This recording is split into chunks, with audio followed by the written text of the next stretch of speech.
우리 하나님의 말씀은 디모데전서 4장 1절서부터 우리 5절까지의 말씀입니다. 우리 교독하겠습니다. 그러나 성령이 밝히 말씀하시기를 후일에 어떤 사람들이 믿음에서 떠나 미혹하는 영과 귀신의 가르침을 따르리라 하셨으니 자기 양심이 과인을 맞아서 외식함으로 거짓말하는 자들이라 혼인을 금하고 어떤 음식물은 먹지 말라고 할 터이나 음식물은 하나님이 지으신 바니 믿는 자들과 진리를 아는 자들이 감사함으로 받을 것이니라. 하나님께서 지으신 모든 것이 선함에 감사함으로 받으면 버릴 것이 없나니. 우리 5절 함께 읽겠습니다. 시작. 하나님의 말씀과 기도로 거룩하여 지니라. 아멘. 네, 우리는 계속해서 구원의 서정 가운데 성화에 대해서 우리 살펴보고 있습니다. 우리 성화는 성도를 거룩하게 해주시는 하나님의 사역입니다. 성삼위일체 하나님의 초자연적인 사역이라고 할 수 있습니다. 성자 하나님이신 예수 그리스도의 의를 근거로 해서 성부 하나님께서 내 안에 계신 성령 하나님을 통하여 하시는 성삼위일체 하나님의 사역입니다.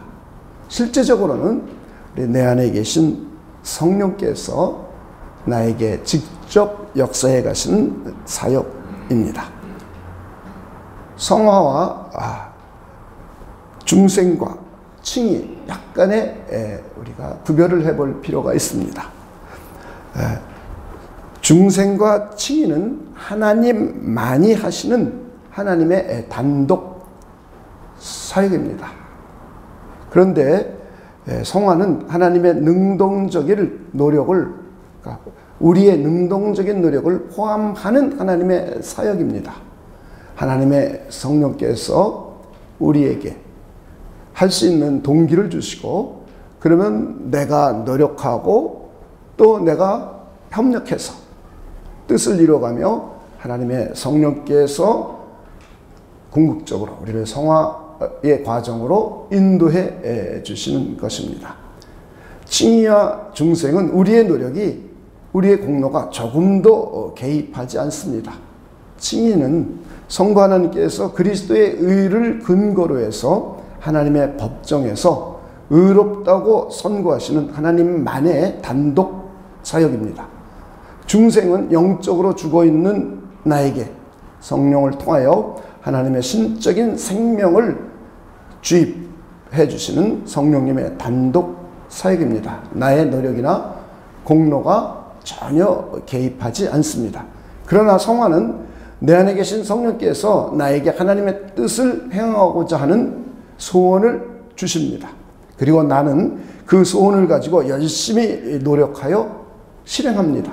성령에 의한 나의 능동적인 노력이 포함하여 이루어지는 것입니다. 성령의 사역에 나의 능동적인 노력과 책임이 협력하여서 이루어지게 됩니다.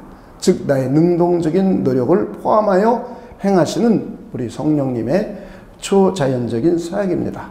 성화는 칭의와 다르게 성령님과 내가 협력하여서 이루어지는 협력 사역이라고 할 수 있습니다. 우리는 지난주에 성화의 수단에 대해서 살펴보았습니다.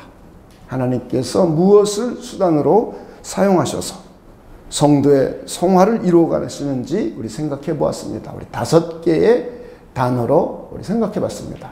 기억나십니까? 네, 첫째는 말씀입니다. 두 번째는 성례입니다. 성례.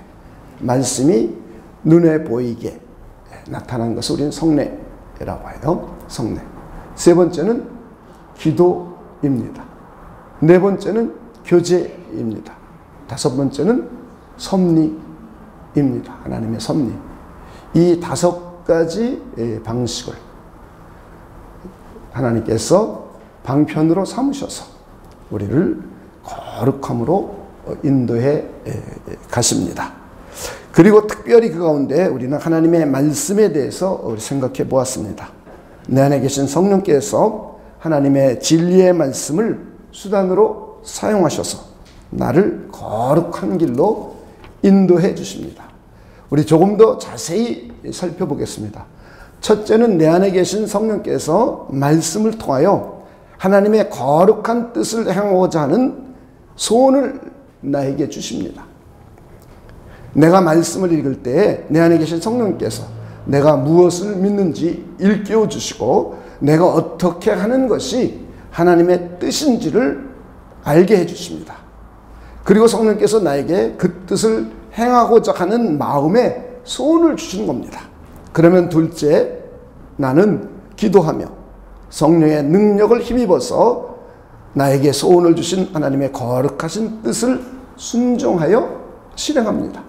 그러면 성령께서 나를 하나님의 거룩함으로 인도해 주십니다. 하나님이 기뻐하시는 뜻 가운데로 인도해 주신 것입니다. 성령께서 말씀을 사용해서 나를 거룩한 성화의 길로 인도해 주십니다. 우리 다시 한번 정리해 보면, 먼저 내 안에 계신 성령께서 내가 하나님의 말씀을 읽거나 설교를 들을 때 하나님의 뜻을 일깨워 주십니다. 우리가 무엇을 믿는지, 우리가 어떻게 사는 것이 하나님이 기뻐하시는 뜻인지. 그러면 우리는 이 뜻을 이루어갈 수 있도록 하나님께 기도합니다. 성령의 도움을 구합니다. 그리고는 하나님께서 나에게 행할 능력을 주셔서 내가 실행하게 됩니다. 이때 나는 하나님의 거룩한 뜻을 행함으로 해서 점점 거룩하게 성화되어 갑니다. 한번 예를 들어보겠습니다. 오늘 설교 말씀을 듣고 있습니다. 내 이웃을 내 몸과 같이 사랑하라. 그리고 나보다 연약한 자들을 긍휼히 여기고 인자와 자비를 베풀고 그들을 도와줘라. 그러면서 사회적인 의를 추구해 가라고 하나님께서 오늘 설교를 듣는 가운데 그 말씀을 일깨워 주셨습니다. 그리고 구체적으로 우리 노숙자들을 돕자고 했습니다. 설교를 들을 때 이것이 하나님의 말씀임을 알게 되었고 하나님의 뜻임을 알게 되었습니다. 그러면 우리는 이 뜻을 이루어갈 수 있도록 우리 하나님께 기도합니다. 그러면서 내 마음의 소원이 점점 커지고 나에게 실행할 힘과 능력과 마음을 주시면 나는 쌀을 사서 주기도 하고 또 옷이나 이불이나 가전뜻한 난로 같은 거를 사서 그들에게 보내줍니다. 아주 감사한 마음으로 실천하면서 도와줍니다. 우리 성령께서 말씀을 통하여 나로 하여금 하나님의 뜻에 순종하도록 역사해 주셨습니다. 할렐루야. 아멘. 우리가 점점 더 거룩하게 성화되어는 가는 것을 하나님께서는 매우 기뻐하십니다. 이것이 하나님의 뜻이며 우리를 구원하신 하나님의 목적이기 때문입니다. 하나님의 기쁨이 됩니다. 그래서 우리는 성령의 인도를 받아서 하나님의 말씀에 순종하여 거룩함을 추구해가는 것입니다. 이때 하나님께서 매우 기뻐하십니다. 하나님은 말씀을 통하여 우리를 거룩하게 하시며 복되고 형통한 사람이 되게 하십니다. 하나님의 뜻을 따라 사는 삶이 우리 거룩한 삶입니다. 그리고 복되고 형통한 삶이 됩니다. 다른 말로 해보면 하나님의 말씀에 순종하는 삶이 거룩한 삶이며 복되고 형통하게 되는 삶입니다. 여러분 이렇게 믿으십니까? 우리 성경 속에서 우리 한번 살펴보겠습니다. 우리가 하나님의 말씀을 따라 살 때 우리는 거룩하게 성화되어 가고 그때 하나님은 아주 매우 기뻐하십니다. 이것이 하나님의 뜻이라고 그러고 하나님이 기뻐하신 일이라고 말씀하시며 오늘 말씀을 암송한 것 같이 하나님의 말씀으로 우리를 거룩하게 인도해 가십니다. 할렐루야. 그리고는 이제 두 번째는 하나님의 말씀을 따라 성화되어 갈 때 우리는 복되고 형통한 삶이 됩니다. 그래서 성경은 하나님의 말씀을 듣고 읽고 묵상하고 순종하는 자가 복되고 형통한 사람이라고 우리 말씀하고 있습니다. 우리 요 구절들만 우리 한번 찾아보겠습니다. 우리 다시 한번 신명기서 28장 1절부터 3절입니다. 우리 지난주에 찾아봤던 말씀 우리 다시 한번 찾아봅시다. 내가 내 하나님 여호와의 말씀을 삼가 듣고 내가 오늘 내게 명령하는 그의 모든 명령을 지켜 행하면 내 하나님 여호와께서 그 다음 읽어봅시다. 시작. 너를 세계 모든 민족 위에 뛰어나게 하실 것이다.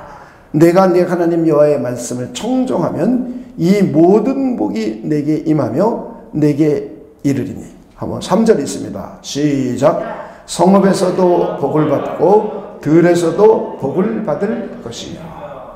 자, 이렇게 하나님의 백성들이 하나님의 말씀을 듣고 하나님의 말씀을 청정하면, 그리고 그 명령에 순종하면 하나님께서는 세계 모든 민족 위에 뛰어나게 할 것이고 어디를 가든지 복을 받게 해 주신다고 말씀하고 있습니다.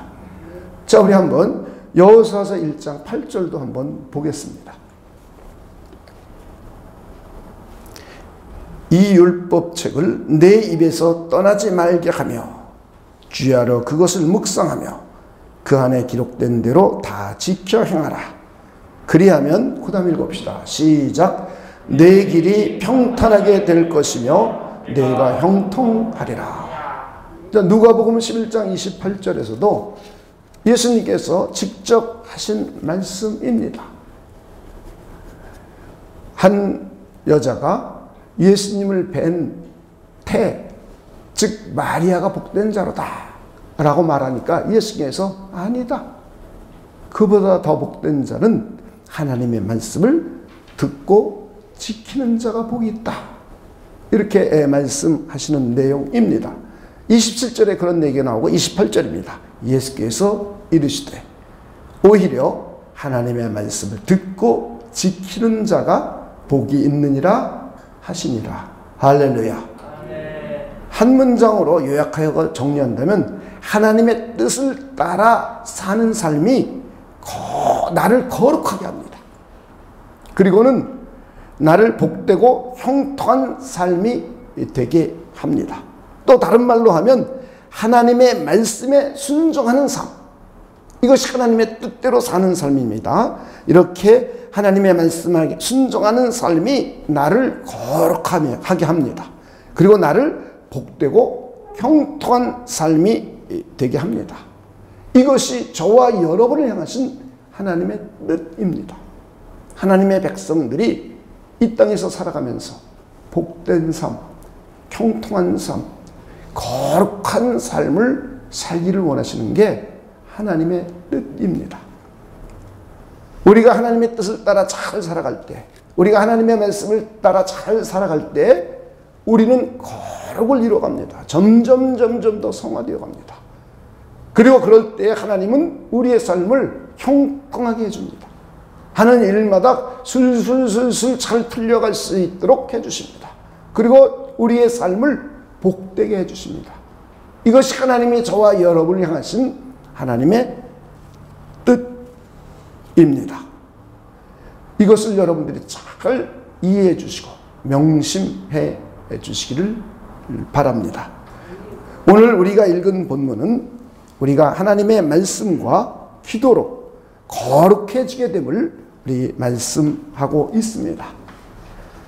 오늘 본문을 보면 에베소 교회에 거짓 교사들이 일어났습니다. 그런데 이 거짓 교사들의 특징을 보면 세 가지로 도드라지게 나타납니다. 첫째는 그들이 영적으로 성령을 따르는 것이 아니라 미혹하는 영과 귀신들을 따르는 것이라고 말씀합니다. 즉 거짓 교사들은 마귀, 사탄을 따라가는 자라는 것입니다.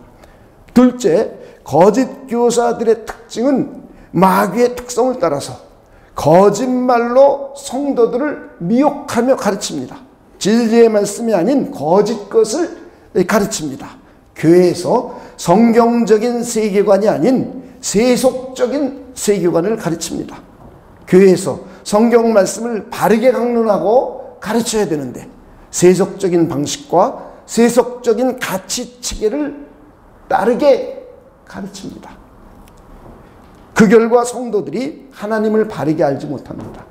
하나님의 뜻이 무엇인지 잘 모릅니다.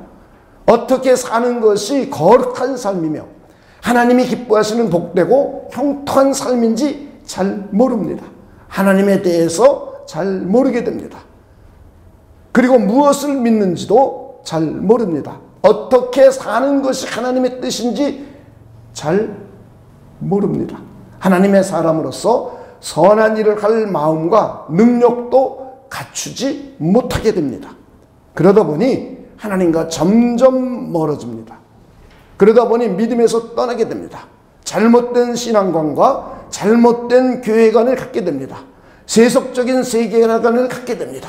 그래서 교회에 출석하지도 않습니다. 셋째는 윤리 도덕적으로 타락하고 양심이 무뎌졌습니다. 거짓 교사들의 아주 독특한 특징입니다. 거짓 교사들은 양심이 화인을 맞아서 외식함으로 거짓말을 합니다. 윤리 도덕적인 문제를 일으킵니다. 거짓 교사들의 아주 큰 특징입니다. 오늘날도 유사합니다. 성적인 문제를 일으킵니다. 하나님의 물질인 교회 공금을 자기 돈 쓰듯이 갖다 씁니다. 무리를 일으킵니다. 심지어 자녀들이 타락하여 큰 무리를 일으키기도 합니다. 이렇게 거짓 교사들은 영적으로는 마귀를 따르는 자들이고, 두 번째는 거짓 것들을 진리인 양 가르칩니다. 그러면서 양심이 화인을 맞아서 그것이 거짓임에도 그들은 거짓이라고 생각하지 않습니다. 윤리 도덕적으로 무뎌졌습니다. 오늘날에도 있습니다. 우리가 이런 것들을 잘 살펴서 하나님이 기뻐하시는 거룩한 삶, 하나님이 원하시는 복되고 형통한 삶을 살아가야 됩니다. 오늘 본문을 보니까 그들의 가르침은 그 당시 헬라 사상의 영향을 받은 것 같습니다. 성경의 영향을 받아야 되는데 헬라 사상의 영향을 받았습니다. 우리가 하나님의 말씀과 기도로 거룩해지는 것인데 그들은 금식함으로 또 결혼을 하지 않음으로 금욕을 통해서 거룩해진다고 가르칩니다. 정상적인 결혼 제도는 창조주 하나님께서 우리에게 주신 거룩한 제도입니다. 그런데 결혼하지 않는 것이 오히려 더 거룩한 삶이라고 가르칩니다. 매우 잘못된 사상입니다. 성경과 전혀 다른 내용입니다. 오늘날은 어떻습니까? 제가 30년 전에 뉴욕 맨하탄에 있는 여러 교회들을 봤습니다. 거룩하고 복되고 좋은 교회들도 있지만 어떤 교회는 레즈비안 교회가 따로 있습니다. 이게 30년 전에 미국 뉴욕에 있었던 일이에요. 물론 그 전부터 있었을지 모르겠어요. 제가 확인한 것은 30년 전 일입니다. 개의교회가 또 따로 있습니다. 이것이 이미 미국에서는 30년 전부터 그런 일들이 발생을 했습니다. 뿐만 아니라 모든 음식은 하나님이 주신 것이고 거시기에 하나님께 감사하고 먹으면 되는데 거짓 교사들은 음식을 절제하는 것이, 금식하는 것이 거룩해지는 것이라고 가르칩니다. 예수님께서도 외식하던 유대인들을 책망하셨습니다. 사람을 더럽게 하는 것은 입으로 들어가는 음식이나 손발을 씻는 것과 같은 외형적인 것이 아니라고 말씀하셨습니다. 타락한 이기적인 본성에서 나오는 마음속의 생각과 말과 행동이라고 하셨습니다. 인간이 죄에 오염되었기 때문에 죄를 지을 수밖에 없고 마음속에는 미움과 시기와 질투와 이기심이 올라옵니다. 그리고는 부정한 말을 합니다. 이런 것들이 사람을 더럽게 하는 것이지 음식물 이런 것이 우리를 더럽게 하는 것이 아니라고 예수께서 직접 말씀을 하셨습니다. 그리고 사람들이 거룩하게 되는 것은 금식이나 독신제도와 같은 금욕적인 것이 아니고 하나님의 말씀과 기도를 통하여 거룩하게 성화되어 갈 수 있다고 오늘의 본문은 말씀하고 있습니다. 자, 한번 우리 디모데전서 4장 5절을 다시 한번 읽어보겠습니다. 한번 읽습니다. 시작. 하나님의 말씀과 기도로 거룩하여 지니라. 자, 우리 많은 오해를 이제 다 풀어버려야 돼요. 자, 우리는 하나님 앞에 거룩하게 성화되어 가는 것은 하나님의 말씀과 기도예요. 다른 외형적인 그런 모습이 아님을 우리가 잘 이해해 주시기를 바랍니다. 우리는 하나님의 말씀과 기도를 통해서 거룩해지는 것입니다. 하나님께서는 말씀과 기도라는 수단을 사용하셔서 우리를 거룩하게 인도해 가십니다.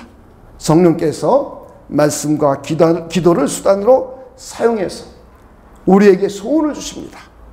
그리고 그 소원을 행하게 하심으로 우리들을 거룩한 삶으로 인도해 가십니다. 오늘은 말씀과 기도의 연관성에 대해서 조금 더 한번 생각해 보려고 합니다. 말씀과 기도의 일반적인 연관성은 이렇습니다. 첫째는 내 안에 계신 성령께서 내가 설교를 듣거나 혹은 성경 말씀을 읽을 때에 하나님의 거룩한 뜻을 깨닫게 하십니다.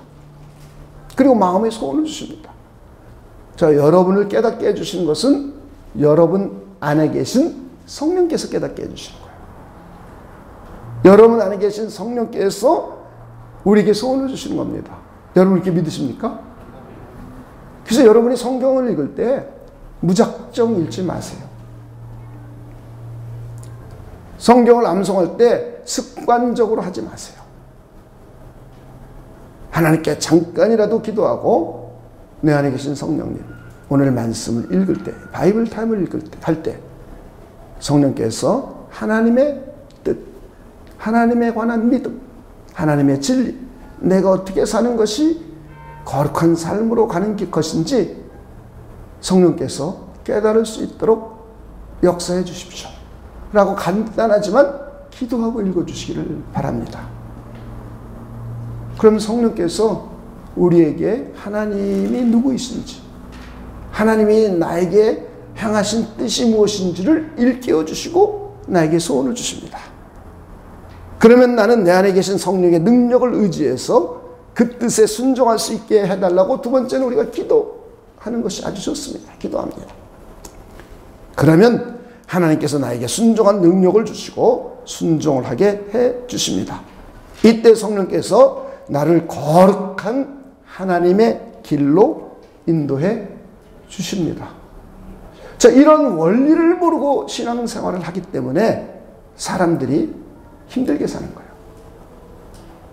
무턱대고 성경 보고 무턱대고 신앙생활하고 무턱대고 순종한다 그러고 순종할 능력이 우리에게 없습니다.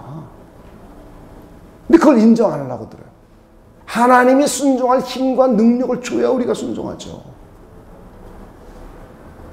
그러니까 여러분, 우리 신앙생활의 가장 기초적인 원리를 이해해 주셔야 돼요.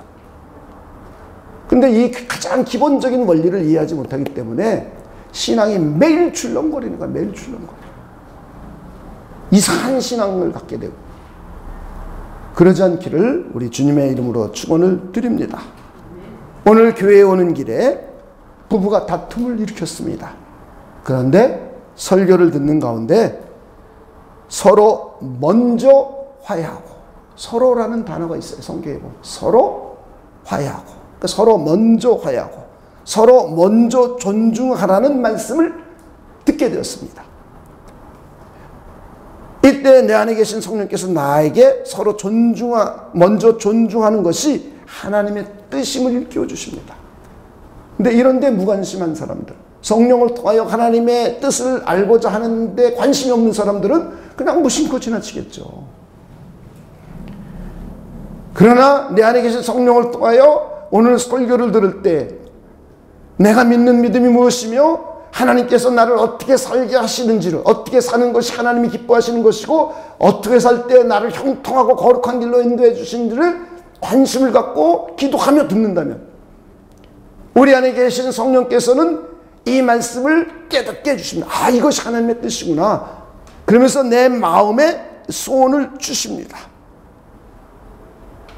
그러면서 또 다른 한편으로는 내가 먼저 화해를 요청하는 것에 자존심이 상해하기도 합니다.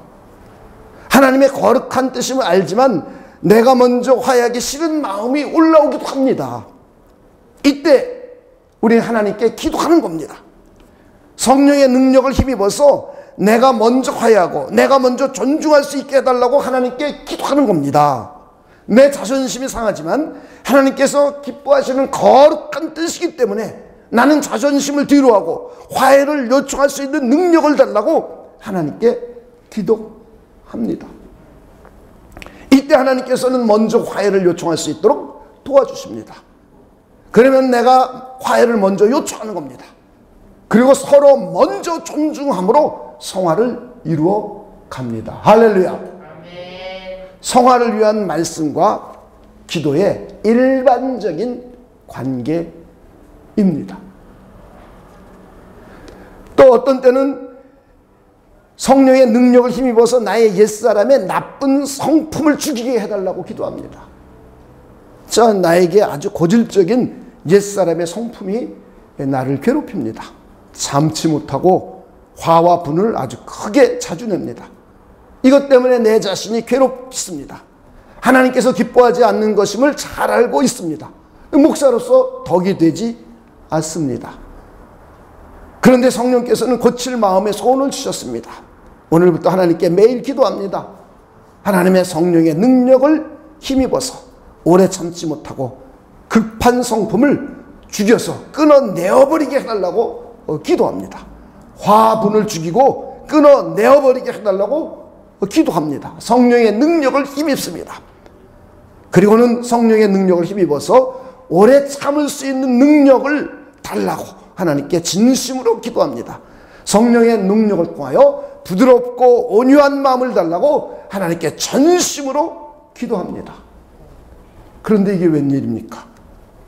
내가 예전 같으면 참지 못하고 벼락같이 화를 내었을 텐데 내가 온유한 마음으로 참으면서 웃고 있습니다. 할렐루야. 기도할 때 말씀의 교훈으로 우리를 일깨워 주십니다. 일반적으로 하나님의 백성들은 하나님의 말씀을 믿고 잘 따를 때 거룩하고 형통하게 됩니다. 이것이 성경의 일반적인 공식입니다. 공식. 이것이 신약 성경, 구약 성경에 일관되게 흐르는 사상입니다. 그런데 성경은 예외 사항도 있습니다. 욥 같은 경우가 예외 상황입니다. 욥은 동방의 의인임에도 불구하고 굉장히 어려움을 겪고 있습니다. 욥기는 신정론에 대한 교훈을 가르치는 책입니다. 그러기에 하나님의 뜻에 순종하고 거룩하고 의로운 자가 복받고 형통하게 된다는 공식이 거기에 들어맞지 않습니다. 예를 들면 신약의 바울이나 순교한 사도들도 이 공식에 맞지 않습니다. 그러나 일반적으로 대부분의 성경의 계시는 하나님의 백성이 하나님의 말씀에 순종하면 복되고 형통하게 됩니다. 즉 거룩한 자가 복을 받습니다. 시편 107편에 보면 이스라엘 민족들이 하나님의 거룩하신 뜻을 따르지 않았습니다. 하나님의 말씀에 불순종한 것입니다. 그들에게 하나님의 징계가 임했습니다. 어려움을 겪게 되었습니다. 그러자 그들을 하나님께 부르짖었습니다. 하나님께 온 백성이 모여서 합심하여 기도했습니다. 하나님께서 응답해 주셨습니다. 하나님께서 그들에게 말씀을 보내서 구원해 주시고 치료해 주셨습니다. 말씀을 통하여 하나님의 거룩함에 참여하게 해 주셨습니다. 우리 한번 성경을 한번 보도록 하겠습니다. 시편 107편입니다.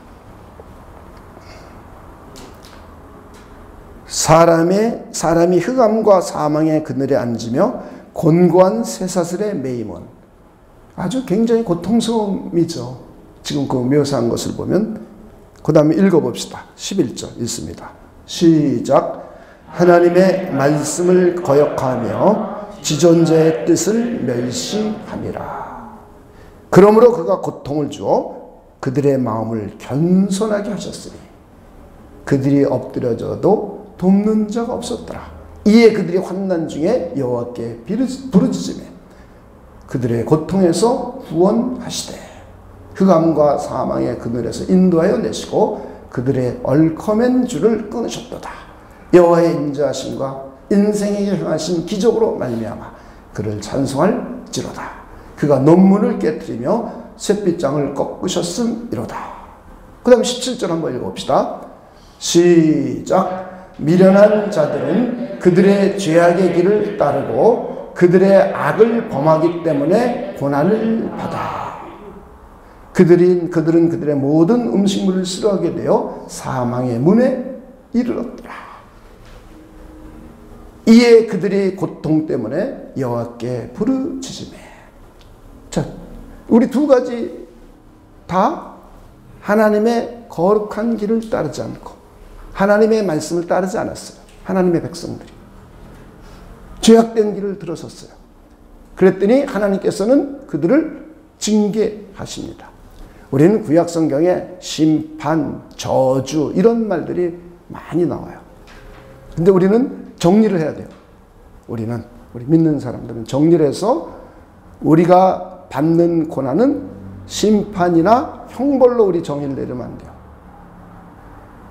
우리가 받는 고난은 뭐라고요? 징계예요.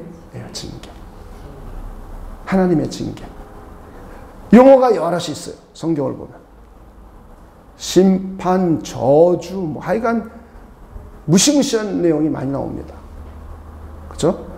근데 성경을 전체적으로 창세기부터 요한계시록까지 정리해서 우리가 구원을 받은 하나님의 백성이 되었다면 그때는 우리는 형벌적인 심판, 지옥 형벌에 관한 심판이라는 말을 쓰면 안 돼요. 이건 정리하는 거예요. 우리가. 용어가 대단히 많은 용어가 나와요. 그러나 우리가 그 용어를 정의할 때는 저와 여러분에게는 형벌적 책임이라던가 지옥 가는 형벌이라던가 이런 말을 쓰기보다는 하나님이 우리를 징계하신다. 왜? 내가 하나님의 참 아들이고 나를 하나님의 거룩한 길로 인도해 가시기 위하여 내가 하나님의 뜻을 따르지 않고 내가 하나님의 말씀을 순종하지 않을 때 하나님이 나를 징계하시는 방식이다. 나를 거룩하게 인도해 주시려고 내가 하나님의 친아들임을 증명해 주시려고. 할렐루야. 그래서 여러분이 성경을 전체적으로 이해하는 게 매우 중요한 거예요. 이것을 우리는 신학화 작업이라고 그러는 거예요. 용어를 정리하는 겁니다. 용어가 막 혼돈돼서 씁니다. 혼돈돼서. 여러분도 죄에 대한 형벌, 죄에 대한 오염 이걸 이해할 때와 이해하지 못할 때 성경을 읽는 이해도가 매우 달라집니다. 혼란스럽지가 않고. 이해가 되셨습니까? 그래서 우리는 하나님의 아들이기 때문에 회초리 한두 대 맞는 거예요. 우리 이렇게 여러분들이 내용을, 의미를 여러분이 잘 정리해 두시기를 바랍니다. 자, 왜 징계를 받았느냐? 하나님의 거룩한 뜻을 따르지 않는 거예요. 그러니까 자기 멋대로 사는 거죠. 자기가 살고 싶은 대로. 교회도 자기가 그냥 다니고 싶은 대로 다니는 거예요. 하나님의 말씀을 따르지 않아요. 그러니까 거룩을 성장해 가는 것이 하나님이 기뻐하시는 하나님의 뜻인데 그래서 하나님께서는 고난을 보내주시는 겁니다. 어려움을 겪게 해주시는 겁니다. 그랬더니 하나님께서는 이들을 겸손하게 만든다고 그랬어요. 그랬더니 이들이 뭐예요? 하나님께 전적으로 부르짖고 기도하게 됩니다. 이게 정상적인 절차예요. 기도하지 않고 더 방황하는 사람은 우리가 아주 우리 자세히 들여다봐야 돼요. 자세히 들여다봐서 정말 저 사람이 구원받은 사람인지 우리 심각하게 생각해보고, 구원받은 사람이었다면 양심이 무뎌져 있는가? 우리가 자기 자신을 잘 성찰해봐야 돼요. 근데 이런 성찰조차 우리 그리스도인들이 못한다면 이건 참 이상한 그리스도인이죠. 그러면서 기도했더니 하나님께서 이들을 구원해 주십니다. 이들을 치료해 주시고 회복시켜 주십니다. 할렐루야. 자, 그런데 우리 어떻게 19절, 20절에는 해 주시는지 한번 보도록 하겠습니다. 이에 그들이 그들의 고통 때문에 여호와께 부르짖으매, 부르짖는 게 정상입니다. 그가 그들의 고통에서 그들을 구원하시되 그가 그의 말씀을 보내요. 여기서 그는 하나님이죠. 하나님이 하나님의 말씀을 보내요. 그 다음 읽어봅시다. 시작. 그들을 고치시고 위험한 지경에서 건지시는 도다. 할렐루야. 자, 히브리서 12장 10절 11절입니다. 그들은 잠시 자기의 뜻대로 우리를 징계하였거니와, 이건 육신의 부모들입니다. 육신의 부모들도 아예 자녀들이 부모의 뜻을 영 따르지 않고 이상한 방향으로 갈 때 징계하시잖아요. 징계하잖아요. 회초리를잖아요. 육신의 부모들도 하듯이 오직 하나님은 우리의 유익을 위하여. 그 다음 읽어봅시다. 시작. 그의 징계하심에, 그의 거룩하심에 참여하게 하시느니라. 무릇 징계가 당시에는 즐거워 보이지 않고 슬퍼 보이나 후에 그로 말미암아 연단을 받은 자들은. 그 다음 읽어봅시다. 시작. 의와 평강의 열매를 맺느니라. 할렐루야. 여러분 잘 이해해 주시기를 바랍니다. 우리가 하나님의 말씀에 불순종하여 불경건하거나 불의할 때 거룩하신 하나님께서는 우리를 징계하십니다. 우리가 하나님의 백성일지라도 징계하십니다. 아니, 우리가 하나님의 참 백성이기 때문에 징계하시는 것입니다. 우리가 하나님의 참 아들이기 때문에 징계하십니다. 그러면 우리는 모여서 하나님께 전심으로 기도합니다. 그러면 그때 하나님께서는 성경 말씀을 통하여 나에게 교훈해 주십니다. 하나님의 거룩하신 뜻을 생각나게 해주십니다. 말씀을 통하여 문제를 해결하게 해주시고 거룩하게 참여하게 해주십니다. 기도와 말씀과의 관계입니다. 여러분이 잘 이해해 주시기를 바랍니다. 내 안에 계신 성령께서는 말씀을 통하여 나에게 하나님의 거룩하신 소원을 주십니다. 그러면 내가 하나님의 뜻에 순종함으로 성령께서 나를 거룩하게 인도해 가십니다. 이것이 기본적인 방법입니다. 그러나 어떤 때는 순종하기에 망설일 때도 있습니다. 하나님의 뜻임을 알지만 어렵고 망설여집니다. 이때 우리는 성령의 능력을 힘입어 하나님께 전심으로 기도합니다. 하나님께 순종할 수 있는 능력을 달라고 기도합니다. 하나님께서 순종할 수 있는 능력을 주십니다. 기도함으로 말씀에 순종할 수 있게 됩니다. 기도와 말씀과의 일반적인 관계입니다. 여러분들이 설교를 듣다가 하나님의 말씀을 듣고 바로 순종하기도 하지만 우리가 망설여지는 경우가 있습니다. 이때 우리가 기도하는 거예요. 그러므로 해서 말씀에 순종해 갈 수 있는 능력을 주셔서 우리가 순종함으로 하나님의 거룩함에 참여하게 되고 하나님께서 주시는 형통의 복, 하나님께서 주시는 복들을 누릴 수 있게 됩니다. 또 어떤 때는 나의 옛사람의 성품이 나를 매우 괴롭힙니다. 이때 하나님께 전심으로 기도하면서 성령의 능력을 힘입어 옛사람의 나쁜 성품을 죽이고 끊어내어버립니다. 그리고는 성령의 능력을 힘입어서 새 사람의 성품을 살려냅니다. 하나님께 전심으로 기도하며 성령의 능력을 힘입습니다.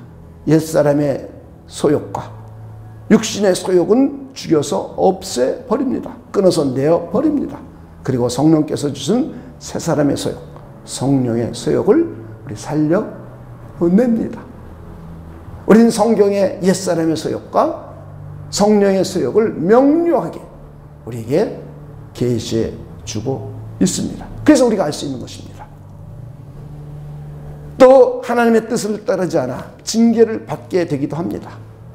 이때 우리는 하나님께 전심으로 기도합니다. 우리의 기도를 들으신 하나님께서 응답을 해주십니다. 기도에 대한 응답으로 말씀을 보내주십니다. 하나님께서 말씀을 깨닫게 해주시고 믿을 수 있도록 그리고 생각나게 해주십니다. 하나님과 우리와 기도에 통해서 인격적인 사랑의 코이노니아를 이루는 것입니다. 우리 기도에 대한 응답을 성경 말씀을 통해서 우리에게 교훈해 주십니다. 그러므로 성령께서 우리를 거룩함으로 인도해 가십니다. 기도와 그의 말씀과의 관계성입니다. 오늘 기도와 말씀에 관한 관계성을 몇 가지로 여러분에게 소개해 드렸습니다. 이렇게 우리가 거룩해지는 것은 하나님의 말씀과 기도를 통해서 우리 거룩해져 가는 것입니다. 여러분들이 이 관계성을 잘 이해하시고 말씀과 기도를 통하여 여러분의 삶이 점점 더 거룩해지고 그리고 여러분의 삶이 복되고 형통한 삶이 되시기를 우리 주님의 이름으로 축원을 드립니다. 기도하겠습니다. 하나님 감사합니다. 다른 그 어떤 것을 통하여 우리가 거룩해지고 복되고 형통하게 되는 것이 아니라 하나님의 말씀과 기도를 통하여 우리의 삶이 거룩해지고 복되고 형통한 삶이 됨을 다시 한번 깊이 생각해보는 시간이었음을 고백합니다. 하나님의 성령께서 우리 안에서 역사해 주셔서 이 진리들을 몇 가지 말씀과 기도와의 관계들을 잘 이해하고 믿음으로 받아들여서 우리가 말씀과 기도를 통하여 매일매일 조금씩 거룩해져 가고 매일매일 조금씩 형통한 삶을 살고 하나님께서 부어주시는 복된 길을 걸어갈 수 있도록 하나님께서 역사하여 주시옵소서. 감사를 드리며 예수님의 이름으로 기도하옵나이다. 아멘.